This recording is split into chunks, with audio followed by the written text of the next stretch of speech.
శ్రీమాత్ర నమః. నమస్తేనండి. Welcome to our channel. ముందుగా మన ఛానల్‌ని చూస్తున్నందుకు మీకు ధన్యవాదములు. ఆ లలితా పరమేశ్వరి అమ్మవారి ఆశీస్సులు మన అందరిపైన కలిగి ఉండాలని సదా కోరుకుంటున్నాను. ఈరోజు ఆదివారము.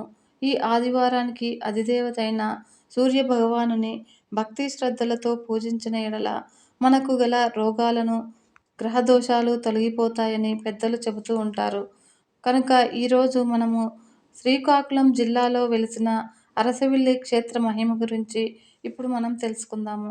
ఈ సూర్య భగవానుడు ఉదయం నుంచి సూర్యుడు అస్తమించేదాకా ఆ మాటకొస్తే సర్వకాల సర్వావస్థల్లో తన కిరణాలతో సమస్త జీవకోటిని కాపాడుతున్న ప్రత్యక్ష దైవము శ్రీ సూర్యనారాయణ స్వామికి నమస్కారం చెయ్యకుండా ఏమీ తినని భక్తులు ఇప్పటికీ ఉన్నారు.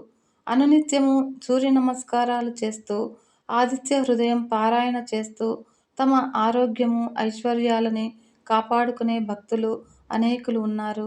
కానీ ఆ సూర్య భగవానునికి ఆలయాలు మాత్రం అతి తక్కువగా ఉన్నాయి. మన రాష్ట్రంలో ఉన్న సూర్య దేవాలయాల్లో ప్రముఖమైనవి శ్రీకాకుళం జిల్లా అరసవెల్లిలో ఉన్న శ్రీ సూర్యనారాయణ స్వామి దేవాలయము, అలాగే సికింద్రాబాద్లో తిరుమలగిరిలో నిర్మించబడిన శ్రీ సూర్య భగవానుని దేవాలయం దినదిన ప్రవర్ధమానమవుతూ అనేక మంది భక్తులను ఆకర్షిస్తున్నది.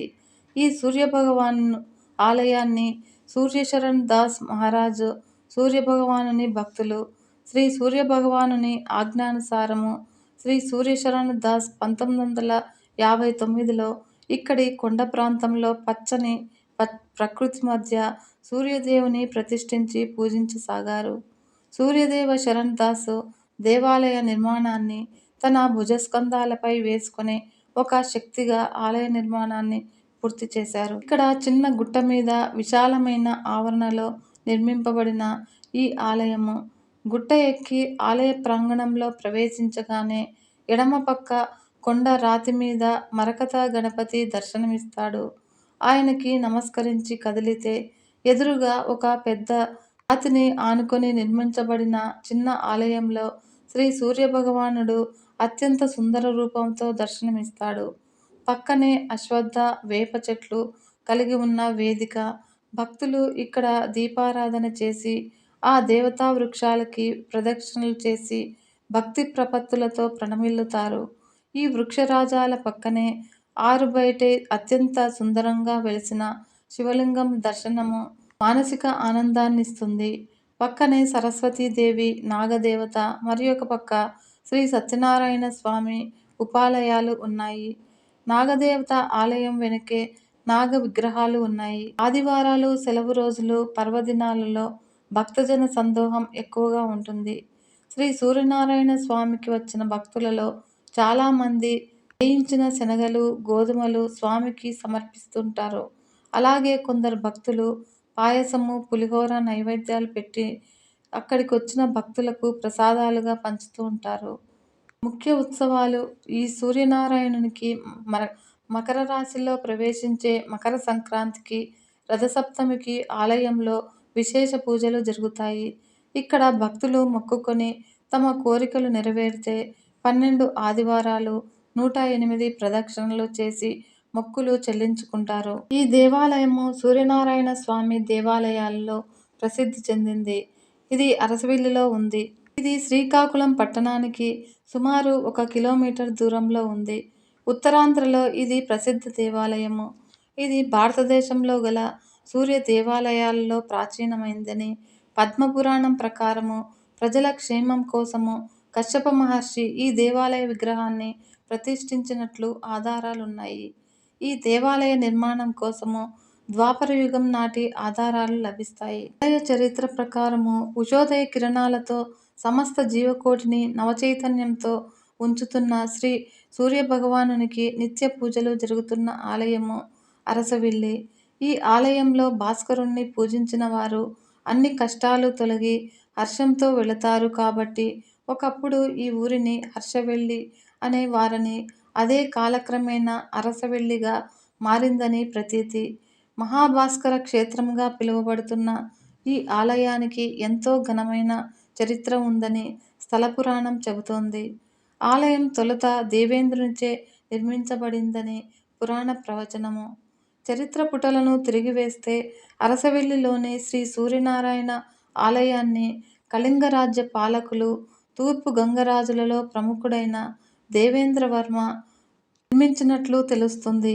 ఆ తరువాత అతని వారసుడు ఒకటో దేవేంద్రవర్మ సూర్యగ్రహణ సమయాన ఆదిత్య విష్ణుశర్మ, భానుశర్మలనే బ్రాహ్మణులకు అరసవెల్లితో పాటు మరికొన్ని గ్రామాలను దానం ఇచ్చినట్లు ఆలయ పరిసరాల్లోని శాసనాలు స్పష్టం చేస్తున్నాయి. అనంతరము అనంతశర్మ చోడగంగ దేవరాజు సూర్యదేవునికి, శ్రీ కూర్మనాథునికి కొంత భూమి దానం చేసినట్లు అరసవెల్లిలో దొరికిన శాసనాల ద్వారా తెలుస్తోంది. అరసవెల్లిలో ఓ విద్యాలయము, విద్యార్థులకు ఉచిత భోజన వసతితో పాటు చెరువు త్రవ్వకానికి భూదానం చేసినట్లు తెలిపారు. తూర్పు గంగా వంశము అంతరించిన అనంతరము ఆదిత్యుడికి నిత్య పూజలు కొనసాగించారు. అరసవెల్లిలో సూర్యనారాయణ స్వామి ఆలయము నిర్మాణం గంగరాజుల్లో ఒకరైన దేవేంద్రవర్మ హయాంలో జరిగింది. కళింగ దేశ రాజధానిగా శ్రీముఖలింగం ఉన్న రోజుల్లో ఇప్పిలి అక్కన్న, సూరప్ప అనే సోదరులు రాజు దర్శనానికి వెళ్ళి తమకు సూర్యదేవుడు కలలో కనిపించి కొన్ని వివరాలు చెప్పారని విన్నవించారు. ఆ సోదరుల దైవభక్తిపై ఎంతో నమ్మకంతో వారికి అరసవెల్లి సూర్యనారాయణ స్వామి ఆలయానికి అర్చకులుగా దేవేంద్రవర్మ నిర్మించినట్లు కొన్ని రచనల ద్వారా తెలుస్తోంది.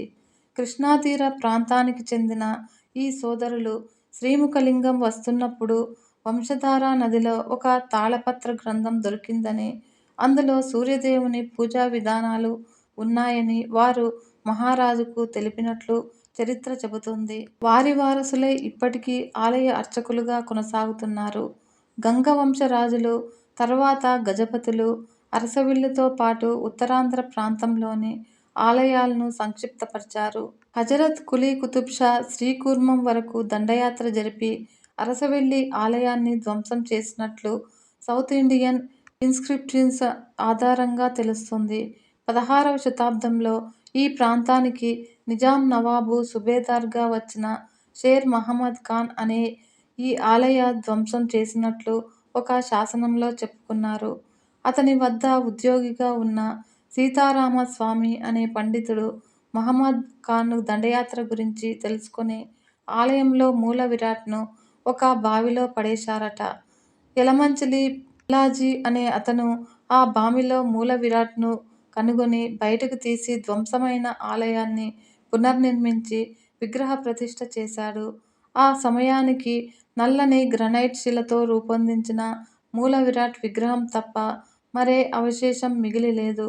అలా కాలక్రమేణా ఇప్పిలి జోగారావు ఆలయ ధర్మకర్తగా ఉన్న సమయంలో సారవకోట మండలము ఆలుదు గ్రామస్థులైన వరదు, బాబ్జీ దంపతులు ఆలయ వాస్తు నిర్మాణం దెబ్బతినకుండా గర్భగుడిపై విమాన గోపురాన్ని పడగట్టి దక్షిణాది పద్ధతిన కాకుండా ఓడ్ర అంటే ఒరిస్సా సంప్రదాయంలో నిర్మించారు. స్థలపురాణం ప్రకారము కురుపాండవ యుద్ధంలో జరగబోయే బంధునాశనం చూడలేక బలరాముడు తీర్థయాత్రలకు బయలుదేరాడు.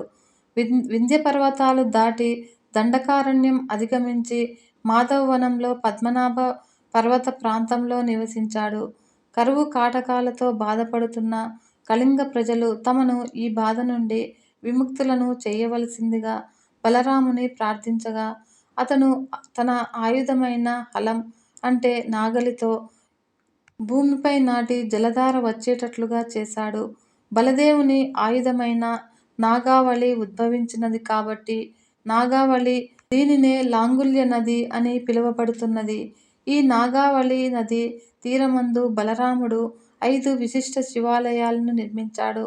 అందులో 4వది శ్రీకాకుళం పట్టణంలో వెలసిన ఉమారుద్ర కోటేశ్వర స్వామి ఆలయము. ఈ ఆలయాన్ని ప్రతిష్ఠించిన సమయంలో శ్రీ స్వామివారిని దేవతలందరూ దర్శించుకున్నారు. అదే విధంగా ఇంద్రుడు ఈ మహాలింగాన్ని దర్శించుకొనుటకు వచ్చాడు. అప్పటికే కాలాతీతమైంది. పిదప నందీశ్వరుడు, శృంగేశ్వరుడు, భృంగేశ్వరుడు, ద్వారపాలకులు ఈ స్వామివారిని దర్శించుటకు ఇది తగిన సమయం కాదని వారించారు. పిదప ఇంద్రుడు వారితో ఘర్షణకు దిగాడు. అప్పుడు నందీశ్వరునకు ఆగ్రహం వచ్చి కొమ్ములతో ఒక విసురు విసిరాడు. ఇంద్రుడు ఆ కొమ్ముల విసురుకు కొంత దూరంలో పడ్డాడు.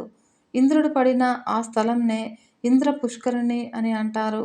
ఇప్పుడు ఇంద్రుడు సర్వశక్తులు కోల్పోగా సూర్యభగవానుని ప్రార్థించగా ప్రత్యక్షమై నీవు పడిన చోటనే నీ వజ్రాయుధంతో తవ్వమని చెప్పాడు. ఇంద్రుడు వజ్రాయుధంతో త్రవ్వగా అచ్చట సూర్యభగవానుని విగ్రహం దొరికింది. దానితో పాటు ఉష, ఛాయ, పద్మిని విగ్రహాలు కూడా లభించాయి.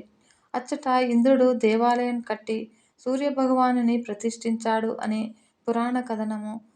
అదే ఈనాటి అరసవిల్లి క్షేత్రము. అనంతరము శ్రీ ఉమా రుద్రకోటేశ్వర స్వామివారిని దర్శించుకొని జన్మ పునీతం చేసుకున్నాడు. ఈ ఆలయ విశిష్టత: ఈ దేవాలయంలో సంవత్సరానికి 2 పర్యాయాలు సూర్యకిరణాలు ఉదయ సంధ్యలో గర్భగుడిలో ఉన్న మూల విరాట్టు పాదాలకు సోకేలా నిర్మించబడటము ఒక ప్రత్యేకత.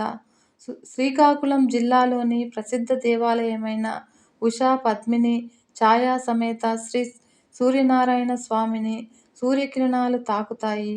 అరసవిల్లి దేవస్థానము ప్రాంగణము అని వెట్టి మండపము, ధ్వజస్తంభం నుంచి సుదర్శన ద్వారం మధ్యలో తొలి కిరణాలు గర్భగుడిలోని మూల విరాట్టు ఆదిత్యుని శిరస్సును సృశిస్తాయి.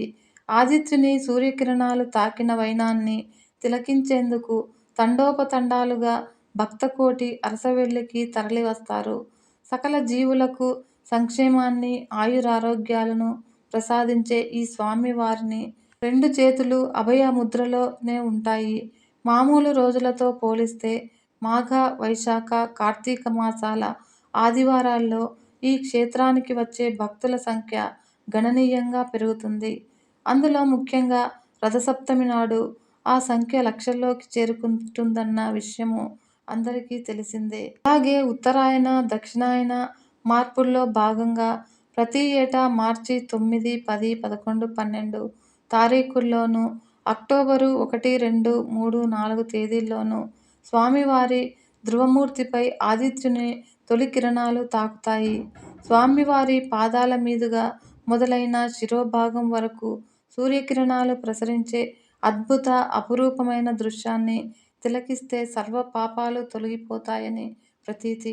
ఉత్సవాలు జరిగే సమయం ఏమనగా రథసప్తమి. ఇది సూర్యనారాయణ స్వామివారి విశేష పర్వదినము, కళ్యాణోత్సవము. ఇది చైత్రశుద్ధ ఏకాదశి నుండి బహుళ పాడ్యమి వరకు 6 రోజులు జరుగుతాయి. మహాశివరాత్రి.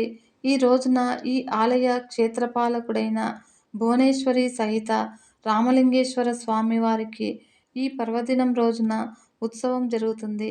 ప్రత్యేక అభిషేకాలు రాత్రి జరుగుతాయి. డోలోత్సవం. హోలీ పండుగ రోజున సాయంత్రము కామదహనం పండగని జరుపుతారు.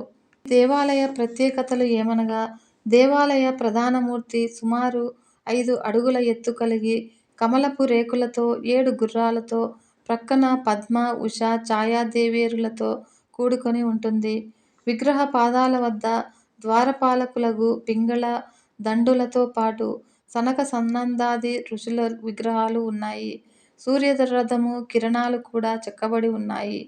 ప్రతి రథసప్తమికి సూర్యకిరణాలు మూల విరాట్ పాదాలపై ప్రసరిస్తాయి. ప్రస్తుత దేవాలయము రథ నమూనాల్లో చక్రాలపై నిలిచి ఉన్నట్లుగా నిర్మించారు. బయటకు పోవు మార్గద్వారం వద్ద ఆలయానికి సంబంధించిన 3 శాసనాలను నిక్షిప్తం చేశారు. విన్నారు కదా ఫ్రెండ్స్, అరసవిల్లి సూర్యనారాయణ స్వామి క్షేత్ర మహిమ గురించి. ఓం నమో సూర్యదేవాయ నమః. సర్వే జనా సుఖినో భవంతు. లోకా సమస్త సన్మంగళాని భవంతు. నమస్తే. ఈ వీడియో కనుక మీకు నచ్చినట్లయితే లైక్ చేయండి, షేర్ చేయండి. Please subscribe my channel. Thank you.